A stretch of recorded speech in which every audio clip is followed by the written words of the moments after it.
TypeScript.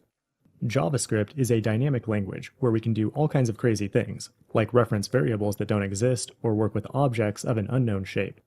The code is interpreted by a browser, but if your code is broken, you won't catch it until runtime when the browser throws an error. TypeScript prevents errors like this from ever happening by extending JavaScript with types. The language is a strict superset of JavaScript, which means when you open up a TS file, you can write plain JavaScript with all of its extra features being completely optional. But notice in the code here how the IDE is providing feedback about using a variable that doesn't exist. The reason we get this instant feedback is because TypeScript behaves like a compiled language, where JavaScript is the compilation target. Your TypeScript project will likely have a tsconfig file, which provides an infinite number of ways to customize the behavior of the compiler. But the primary goal of TypeScript is to enable static typing. One way it achieves that is by allowing you to annotate your code with types.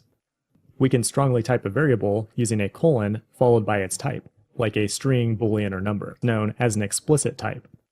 If we then try to assign its value as the wrong type, we get an error.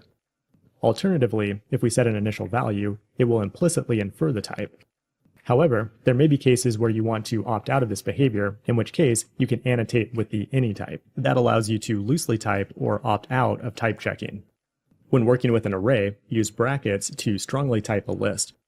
The car interface here defines various types of the properties on an object. We can then apply the interface to a plain JavaScript object.